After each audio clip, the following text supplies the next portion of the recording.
Assalamualaikum warahmatullahi wabarakatuh. Menanggapi pernyataan perihal KYC yang disampaikan Pak Agus belakangan ini bahwa prosesnya sedang berlangsung di lembaga perbankan. Yang menjadi pertanyaan sebagian anggota khususnya yang berada di pedesaan, yaitu harus ke bank mana para anggota melakukan KYC. Ketika para anggota mengkonfirmasikan ke koordinator, mereka tidak memperoleh jawaban mengenai metode yang diterapkan untuk proses KYC, lalu bank mana yang ditunjuk. Malah jawabannya, anggota disuruh menunggu instruksi dari Pak Agus. Koordinator wilayah saja tidak tahu, apalagi para anggota tingkat bawah. Pertanyaannya, apakah proses KYC benar-benar dilakukan? Sedangkan kenyataannya di kalangan anggota tingkat bawah tidak mendapatkan informasi dari ketua Korwil. Dan ujung-ujungnya para anggota yang kebingungan.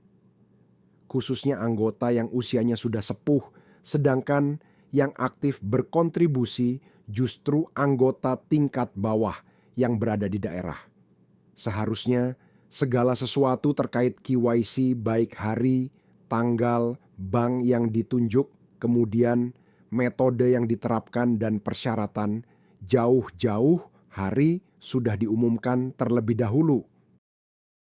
Mengingat anggota PPUI yang skalanya nasional, maka paling tidak 6 bulan sebelumnya KYC harus diagendakan.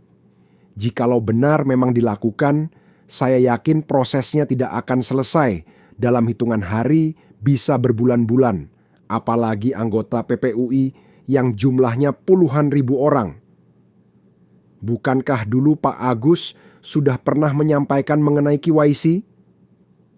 Lalu bagaimana hasilnya? Ataukah sebaliknya KYC tidak dilakukan secara merata? Sedangkan beberapa bulan yang lalu, Pak Agus menyampaikan daftar nama anggota penerima dana, akan tetapi di kalangan anggota tingkat bawah banyak nama-nama anggota yang tidak terdaftar namanya. Bahkan ketua Korwil namanya tidak ada. Semenjak kejadian itu sampai sekarang para anggota bertanya-tanya dan sekarang justru ada pengumuman soal KYC. Oleh sebab itu harus ada tim khusus yang bertugas mengkoordinasi di lapangan, yaitu orang-orang khusus yang diistilahkan dengan validator, yang nantinya validator memvalidasi identitas anggota per kabupaten dan per kecamatan. Tugas validator, para validator di samping memvalidasi identitas anggota, juga memandu proses atau tata cara KYC kepada anggota yang sudah lanjut usia.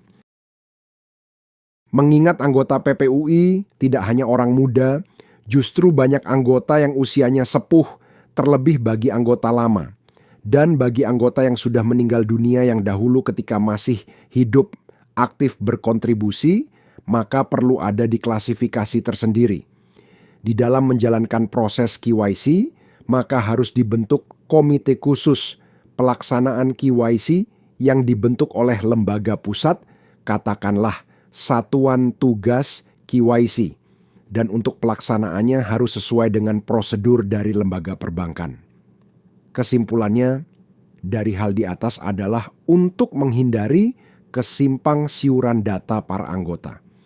Tanpa adanya validitas data, maka bisa jadi ada oknum yang mengaku-ngaku anggota, sedangkan anggota yang selama ini aktif berkontribusi justru tidak terdata identitasnya, maka jangan sampai hal ini terjadi. Begitulah sekiranya yang bisa saya sampaikan. Terima kasih atas perhatiannya. Mohon maaf atas segala kekurangan. Wassalamualaikum warahmatullahi wabarakatuh.